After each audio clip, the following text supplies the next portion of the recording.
Welcome.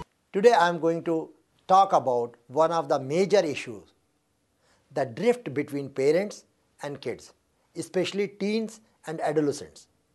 This problem is not going to affect only one family, it is a worldwide social problem. A major goal for the parents and for society is that children should reach adulthood without developing what are considered behavioral problems. You can see here all the messages from brain, it goes to body, and from all around the body it comes to brain, and from brain it processes the signals, and then it goes sent to body, so to action is taken on the basis of these signals. Here you can see gradually the signal from body to brain and brain to body, and that increases the all effects in the body takes place. Our nervous system, pain, they are responsible in this way. You can see here brain cells, they have neurons. There are basically two types of neurons. One is glial cells and another is neurons. Glial cells are the outer coating, fatty coating towards the neurons, and neurons, they transmit the electrical and chemical messages which takes place in the brain. Glial cells, they are responsible for the coating, I said, myelin. And now this messages, they are going from transferring in the neurons, and that is electrical pulse and chemical. And this is, there is with two neurons there is a synapses. The junction is known as synapses. Serotonin, norepinephrine and dopamine, these three are the main neurotransmitters responsible for all behavior. Upper side you are seeing the neuron number 1, and the lower is neuron number 2. There are receptors on every neuron. So the neurotransmitters, they are coming to receptors, and from there the message goes pass on to the third neuron.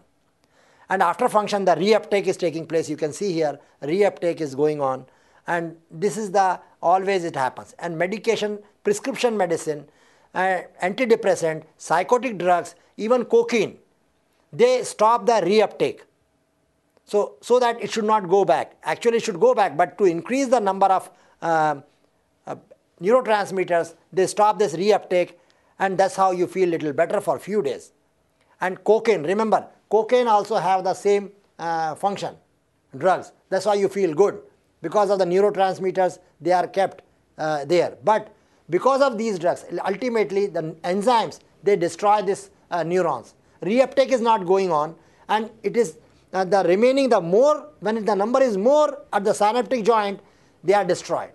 But with natural, proper nutrition and nutrients, we can increase, so that it should, now you can see, nutrient, they can improve, so that the neurotransmitters should come from the first neurons to second neuron, and reuptake should happen, and it should come again. So the quantity of neurotransmitters are necessary, and that is only can be done with the proper nutrients and special dietary supplements and detoxification. With the help of all these things, we can correct this system, and now you can see in our animation, now this is increasing. This neurotransmitters, they are responsible. The imbalance takes place because of when you take the chemical medicine, painkillers or different kind of medication, they reduce these neurotransmitters, and because of that chemical imbalances takes place. But when you take the natural, it will increase. Enhance the natural way, we will enhance the system, and the chemical imbalance will be corrected. Therefore, instead of going for these dangerous medications, we can increase these neurotransmitters with the help of detoxification, proper nutrition and special dietary supplements without any side effects. The risk taking is biologically driven, caused by the social and emotional part of the brain. Amygdala, that is known as, you can see in the left picture here, the area which is controlled by, responsible for social and emotional behavior in the brain. And the right side you can see the controlling part, cognitive control part of the brain, frontal cortex, in the right picture you can see. According to US Centers for Disease Control and Prevention, antidepressants have become the most commonly prescribed drugs in the United States, more than high blood pressure drug. The Stanford study found that the number of adolescent visits to doctors for depression increased to 3.2 million in 2002 compared to 1.4 million in 1995. Antidepressant can cause suicides, violence and homicidal action, even to the point of school shootings. In addition, they can lead to addiction and serious withdrawal symptoms. This happens with all antipsychotic drugs. Most of the school shootings were done by children who are either on antidepressants or going through withdrawal or antipsychotic drugs. These shootings have three things in common. Number one, the shooter are young males.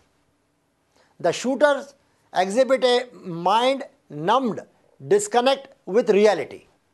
The shooters have a history of taking psychiatric medications. School shootings involving antidepressants. Here are the last major school shooters that connects them with SSRIs, selective serotonin reuptake inhibitors like Prozac, Ritalin, Zoloft, Luvox, Paxil and other antidepressant or antipsychotic drugs. April 16, 2007, Shuing Hu Shu, 23-year-old, killed 32 people and wounded many others in Virginia Tech school shooting. He was on psychiatric treatment for severe anxiety disorder. May 28, 1999, T.J. Solomon, a 15-year-old, wounds 6. Solomon was on Ritalin. April 16, 1999, Sean Cooper, a 15-year-old, shot several people. Cooper was abused and was on antidepressant. April 28, 1999, Eric Harris and Dylan Klebold killed 13 and wounded 23. Eric Harris had been on Luvox. May 21, 1998, Kip Kinkel, a 15-year-old, killed 4 and wounded 23. He was on Prozac. March 24, 1988, Michelle Johnson, 13, and Andrew Goldman, 11, killed 5 and wounded 11. The boys were on Ritalin.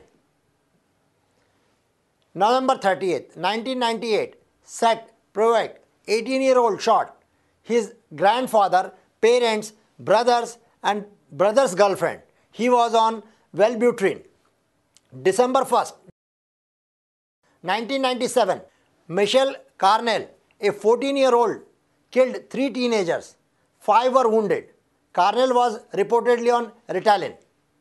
October 1st, 1997, Luke Windham, a 16-year-old, stabbed his mother to death and then went to his high school where he shot 9 people. He was on antidepressant. Ben Garris, a 16-year-old in Baltimore, who stabbed his counselor to death. He was on antidepressant. Christine Fetters, a 14-year-old, stabbed her favorite grandaunt in a rage. She was on antidepressant.